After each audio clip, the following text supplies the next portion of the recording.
और चतुर्थी के दिन गणेश जी को समर्पित कर दो। पंचमी तिथि को उस दुर्वा को उठाकर दूध में डाल दो और उस दुर्वा को दूध में डालकर उस दूध में उस दुर्वा को मल लो और जिसके सफेद चमड़ी पड़ गई हो, चर्म रोग हो गया हो, उस दूध को उस दुर्वा के साथ, दूध नहीं भी हो तो पंचमी के दिन दुर्वा का लेपन शरीर पर कर लें। आधे घंटे तक करने पर पंचमी को प्रदोष काल में स्नान कर लें। महाराज आपको चर्म रोग में आराम लग जाएगा, सफेद चमड़ी अपने असली रंग में आना प्रारंभ हो जाएगी।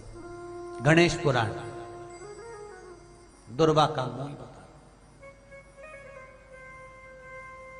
महाराज 21 दुर्वा के 108 बंडल बना लो। अगर एग्जाम में बैठ रहे हो, सरकारी परीक्षा में बैठ रहे हो, पास नहीं हो रहे, नौकरी नहीं लग रही, बहुत जगह इंटरव्यू दे दिया, 21 दुर्वा के 108 बंडल बनाओ, उसकी माला बनाओ और देवी के मंदिर में, माता जगदम्बा के मंदिर में, अर्थात जहां शंकर पार्वती पूर्ण परिवार विराजमान हो, ऐसे देवी के मंदिर में गणेश जी के गले में वो माला अर्पण करिए हैं, अपना नाम बोलकर और जिस एग्जाम में बैठ रहे हैं उसका भाव वर्णन कर महाराज। और वहीं से एक पुष्प लेकर अपने कमरे में जहां पढ़ते हो, कांच की प्लेट में उस फूल को रख दीजिए और दूसरे दिन एग्जाम के लिए चले जाइए। आपको उसका फल अवश्य मिलेगा, अवश्य मिलेगा। आप उसमें उत्तीर्ण होंगे, फल प्राप्त होगा। दुर्वा सुख का अनुभव करा देता, आनंद का अनुभव। घर में शांति ही ना रहती हो, सुख ही नहीं है, क्लेश 24 घंटे बना हुआ है घर में, ना कोई बात ना कोई प्रसंग, उसके बाद भी सबका मुंह फूला हुआ है, उसके बाद भी सबका चेहरा उतरा हुआ है।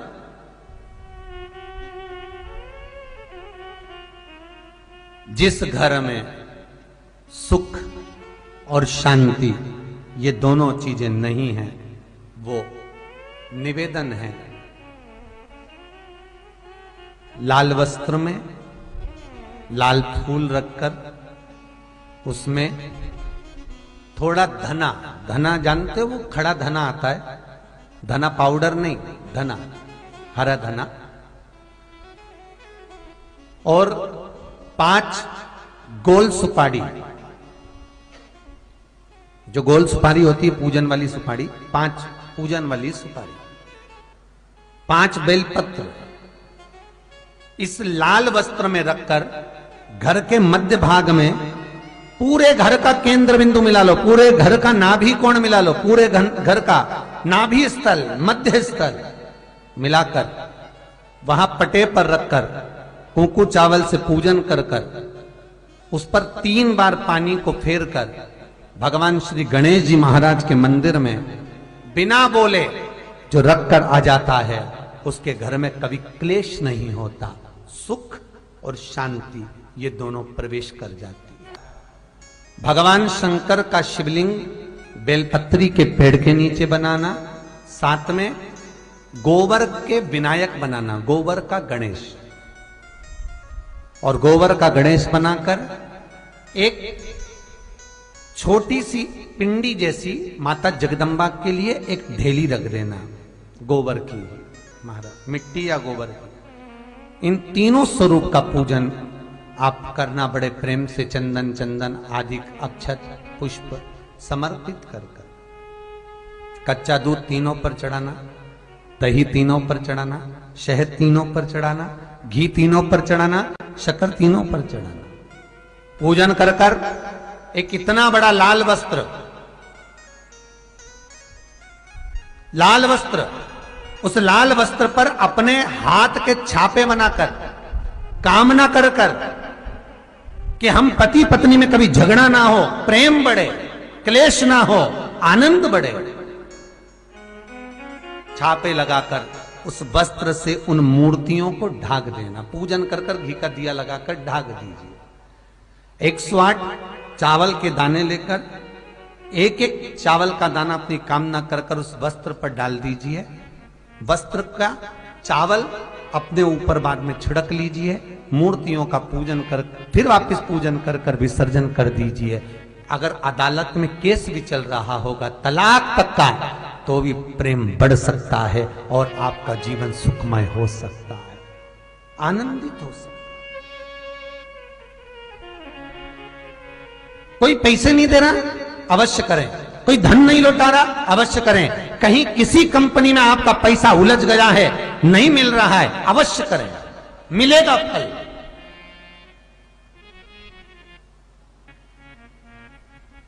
लाखों रुपए डूब रहे हैं, एक बार करने में क्या जाता है, निकल आएगा पैसा, काम ना कर कर कर। है दुर्वा, क्या प्रियता है? दुर्वा। कितनी दुर्वा गणेश जी को समर्पित करी जाती है? मात्र 5। कितनी? आज के जमाने में लोग गट्ठा बनाकर चढ़ा दें, वो अपनी जगह पर है। 5 दुर्वा पंचम इंद्रियों को वश में करने के लिए और भगवान के 5 जो स्वरूप हैं उनको अपने भीतर उतारने के लिए पंच दुर्वा। और दुर्वा में भी 3 गांठ। जब दुर्वा समर्पित करी जाती है तो उसमें नीचे दुर्वा की डंडी पर गांठ रहती है, 3 छोटी छोटी गांठें होना चाहिए। कितनी गांठ? जो भगवान को समर्पित करी जाए। गणेश जी का जो दांत टूटा है उस दांत की ओर गणेश जी को दुर्वा समर्पित करी जाती है। इसलिए हमारे करा करो। अगर घर में संपदा लक्ष्मी नहीं आ रही हो, व्यापार व्यवसाय नहीं चल रहा हो, नौकरी सर्विस नहीं मिल रही हो, बहुत तकलीफ हो,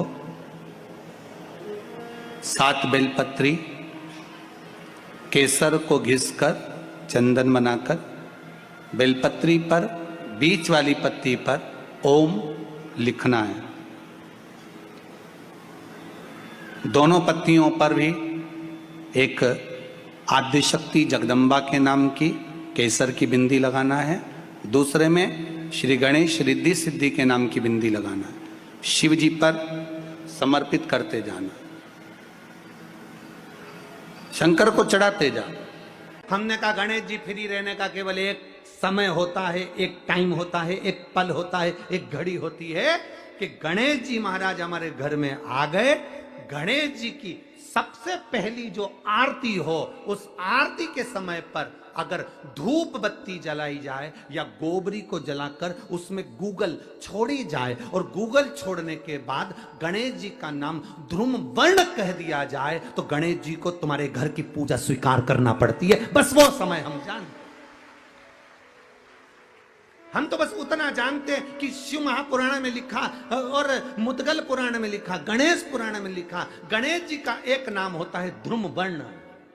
क्या नाम है? ध्रुम वर्ण गणेश जी का एक नाम होता है। जब हम धूप जलाकर और धूप लगाने के बाद में गणेश जी की सबसे पहली आरती करने के पहले अगर हम सबसे पहली आरती गणेश जी की कर रहे हो, अपने घर में स्थापना कर रहे हो, बिठा रहे हो और तुम चाहते हो कि गणेश जी मेरे घर में आके मेरी पूजा को स्वीकार करें और जो मांगू मेरा गणेश मुझे दे 10 दिन के अंदर, तो पहला नाम लेकर पुकार लेना ध्रुम वर्ण विनायक, बैठो, बस काम हो गया। वो फ्री होकर आता है, वो बैठता है अलमस्तता में बैठता। मुझे जल में विसर्जन करेगा, मेरा ताप तो मिटेगा ही, साथ में जो मुझे जल में विसर्जन करेगा उसके जीवन के भी ताप को मैं मिटा दूंगा। जहां गणेश जी बिठाओ, गणेश जी के आसपास में कम से कम एक हल्दी की और एक कुंकू की 2 बिंदी अवश्य लगाना चाहिए, रिद्धि और सिद्धि के भाव से। कारण क्या होता है कि जब हम गणेश जी का विसर्जन करते हैं तब हमारे घर में से रिद्धि सिद्धि नहीं जाना चाहिए। जब हम गणेश जी का विसर्जन करें तो वो जो 2 बिंदी हमने हल्दी और कुंकू की लगाई है वो रिद्धि सिद्धि के रूप में हमारे घर में रहना चाहिए। कि बहू हमारे घर में, बेटा भले कहीं पर भी जाए घूम फिर कर वापिस आएगा, बेटा भले जाए फिर आ जाएगा, कोई कार्य से गया होगा, कोई कारण से गया होगा। तो गणेश जी बिठाने वालों को यह स्मरण होना चाहिए कि गणेश जी का विसर्जन हो पर रिद्धि सिद्धि का विसर्जन 2 बिंदी जहां गणेश जी बिठाए उस दीवार पर हल्दी और कुंकू की लगा दीजिए कि रिद्धि सिद्धि हमारे घर में। गणेश जी वहां से उड़ भी गए, गणेश जी वहां से चले भी गए, गणेश जी वहां से विसर्जन भी हो गए, तो रिद्धि सिद्धि हमारे घर में, क्योंकि बहू का घर में होना जरूरी है, रिद्धि सिद्धि का घर में होना जरूरी है। और जहां रिद्धि सिद्धि होगी गणेश जी वहां आएंगे, निश्चित है। रिद्धि सिद्धि का होना जरूरी है। घर में अपने जहां गणेश जी बैठे वहां पर 2 बिंदी, एक हल्दी की एक कुंकू की, 2 बिंदी ये भाव से लगाए। अगर बिंदी नहीं लगाना है तो 2 स्वस्तिक बनाए, 2 स्वस्तिक बनाए, वो भी रिद्धि सिद्धि का। हिंदू धर्म में 2 तरह के गणेश जी का प्रमाण कहा जाता है, एक राइट सूंड के गणेश, एक लेफ्ट सूंड के गणेश।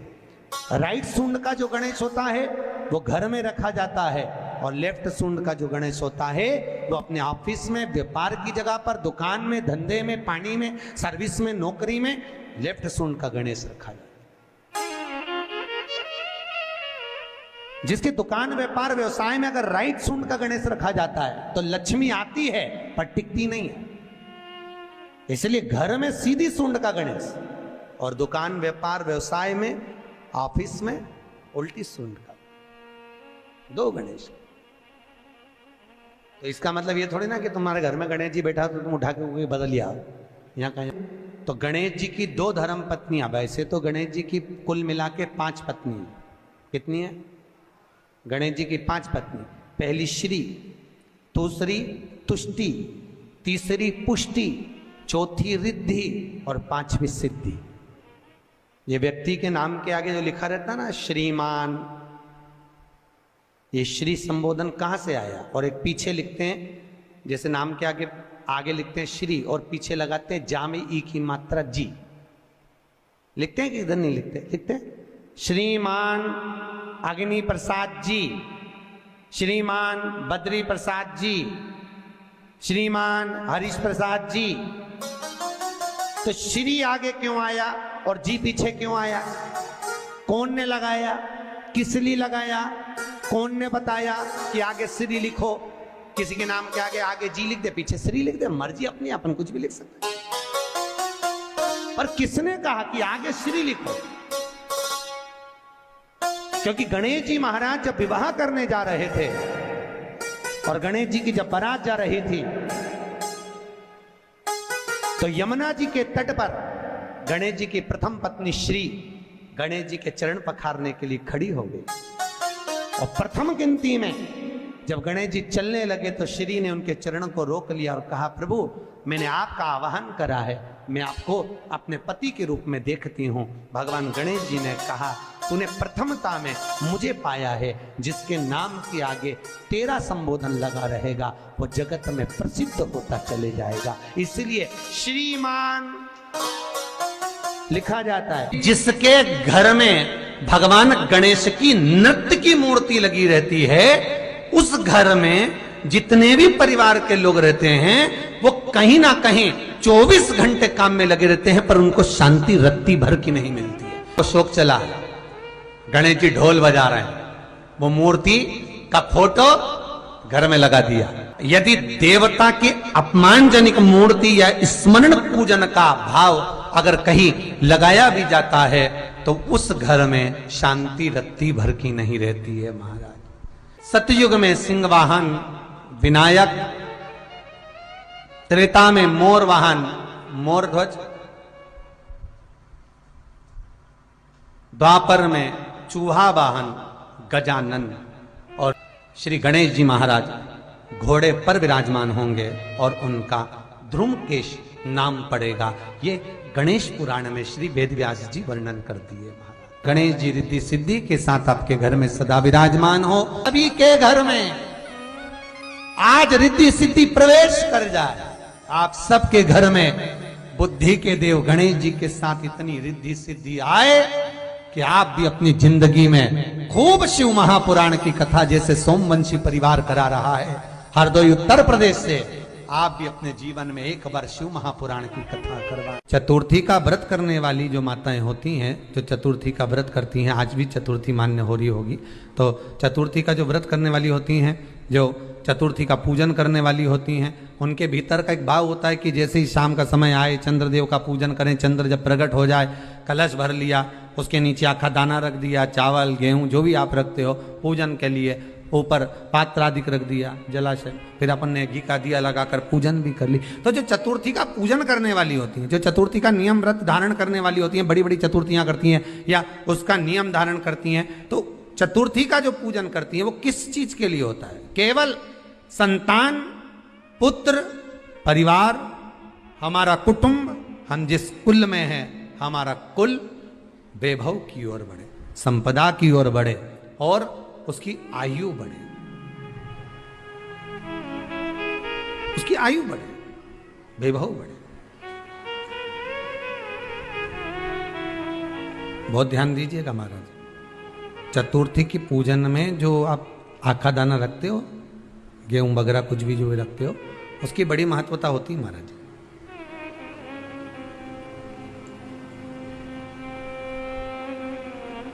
यहां तक कहा गया है, चतुर्थी की कथा तो आप लोग पढ़ते होंगे, जो लोग पढ़ते हैं उनको मालूम होगा। चतुर्थी की कथा में लिखा है,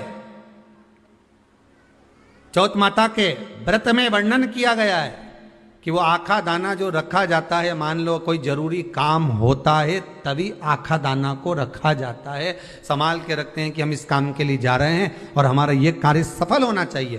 तो जिसने चतुर्थी का व्रत करा है, जिसने चंद्रदेव का पूजन करा, चतुर्थी का व्रत करा, वो गणेश जी से विनती करके वहां से 2-4 आखा दाना उठा ले, और जो व्यक्ति का काम अटक रहा है अपने ही घर का, पर दूसरे कुल को नहीं देना, अपने ही कुल के अंतर्गत जो काम अटक रहा है उसकी जेब में, उसके पल्लू में उस चीज को रख दिया जाए।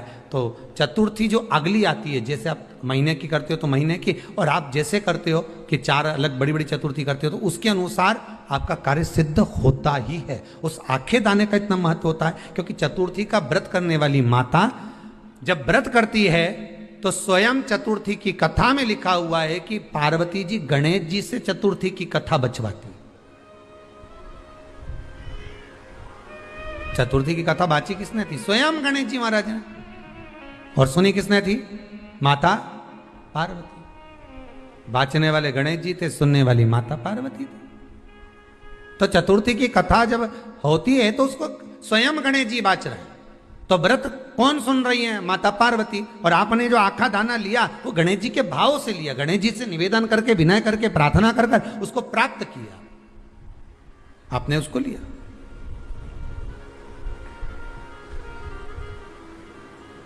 फल प्रदान कर देता है, कार्य की सिद्धता देता है। और एक और चीज ध्यान रखिएगा, जिसको पथरी की बीमारी हो या किडनी लीवर में कोई तकलीफ उत्पन्न हो जाती है, डायलिसिस चल रहा हो या डॉक्टर बोल रहे हो कि चेंज करना पड़ेगा, तो उसके पहले कोई सी भी 4 चतुर्थी, कोई सी भी 4 चतुर्थी, सफेद दुर्वा, जब गणेश शिव महापुराण की कथा बाची थी पिछले वर्ष की, शायद हमारे चैनल पर डली होगी, आप जब जाएंगे तो उसमें प्राप्त होगा।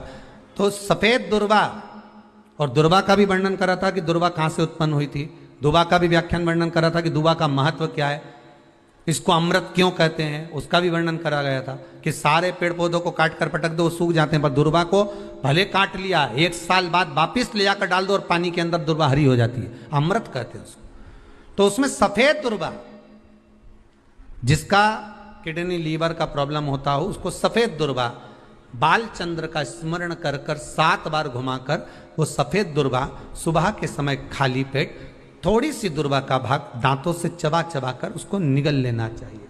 पथरी होती है तो 15 से 20 दिन में वो बाहर निकल जाती है, किस मार्ग से निकले, यूरिन आदि के माध्यम से वो बाहर हो जाती है। और अगर किडनी लीवर की प्रॉब्लम होती है, डायलिसिस चल रहा होता है, तो उसमें भी आपको सुख की प्राप्ति होती है। हफ्ते में अगर 2 डायलिसिस हो रहे हैं तो हो सकता है बाबा चाहेगा विश्वनाथ तो 1 कर देगा, धीरे धीरे उसको फिर 4 चतुर्थी कर लीजिए। सफेद दुर्वा का, सफेद दुर्वा कहां मिलती है? तो कहा जहां जलाशय होता है, जहां कुआं हो, बावड़ी हो, तालाब हो, पानी जहां भरा रहता है, उसके नजदीक में सफेद दुर्वा उत्पन्न होती है। सफेद दुर्वा वहां रहती है। सफेद दुर्वा का स्मरण शिव कथा कह रही है। अगला वर्णन किया है भगवान। तो बालचंद्र चतुर्थी का स्मरण करते हुए कहा कि आप जो व्रत कर रहे हो उस व्रत की पूर्णता में जिस भगवान का भजन कर रहे हो उस भगवान से पूर्ण फल की कामना हो आपकी। उन्होंने पूछा गणेश जी फ्री कब रहते हैं? तो हमने कहा अब ये तुम्हारे ऊपर, हमको तो मालूम भी नहीं, हम तो अपॉइंटमेंट लिए भी नहीं उनसे, तो तुम्हें ज्यादा स्मरण हो। तो आप शंकर जी की कथा करते हो, आपको नहीं मालूम कि गणेश जी कब फ्री रहते हैं? हमने कहा गणेश जी फ्री रहने का केवल एक समय होता है, एक टाइम होता है, एक पल होता है, एक घड़ी होती है कि गणेश जी महाराज हमारे घर में आ गए। गणेश जी की सबसे पहली जो आरती हो उस आरती के समय पर अगर धूप बत्ती जलाई जाए या गोबरी को जलाकर उसमें गूगल छोड़ी जाए और गूगल छोड़ने के बाद गणेश जी का नाम ध्रुम वर्ण कह दिया जाए तो गणेश जी को तुम्हारे घर की पूजा स्वीकार करना पड़ती है। बस वो समय हम जानते, हम तो बस उतना जानते हैं कि शिव महापुराण में लिखा और मुद्गल पुराण में लिखा, गणेश पुराण में लिखा, गणेश जी का एक नाम होता है ध्रुम वर्ण। क्या नाम है? ध्रुम वर्ण गणेश जी का एक नाम होता है। जब हम धूप जलाकर और धूप लगाने के बाद में गणेश जी की सबसे पहली आरती करने के पहले अगर हम सबसे पहली आरती गणेश जी की कर रहे हो, अपने घर में स्थापना कर रहे हो, बिठा रहे हो और तुम चाहते हो कि गणेश जी मेरे घर में आके मेरी पूजा को स्वीकार करें और जो मांगू मेरा गणेश मुझे दे 10 दिन के अंदर, तो पहला नाम लेकर पुकार लेना ध्रुम वर्ण विनायक, बैठो, बस काम हो गया। वो फ्री होकर आता है, वो बैठता है, अलमस्तता में बैठता।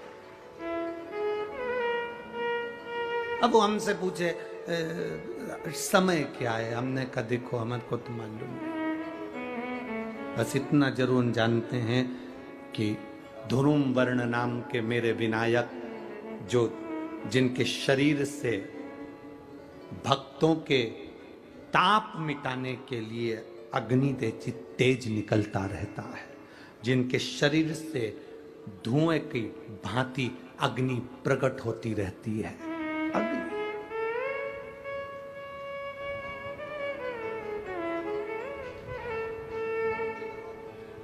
हम तो उनको पहचानते हैं जो दुनिया के ताप मिटाने के लिए प्रगटा, उनके शरीर से अग्नि धुआं तेज पुंज प्रकट हुआ। वो ध्रुम वर्ण विनायक साधारण, उसका केवल नाम उच्चारण कर कर भी अगर विराजित किया जाए वो आया स्वीकार करेगा।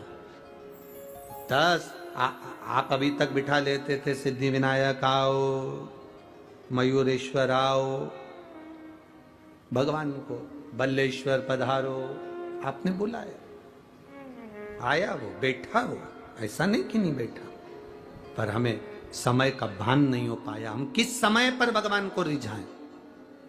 परमात्मा को रिझाने का कोई समय होता है? भगवान को तो जब तुम्हारी मर्जी पड़ जाए, जब तुम्हारा दिल कर जाए, तब मेरे भगवान को रिझाने का प्रयास करो, वो तुम्हारे करीब में आकर बैठ जाएगा। जब तुम्हारा मन पड़े, जब तुम्हारी मर्जी पड़े।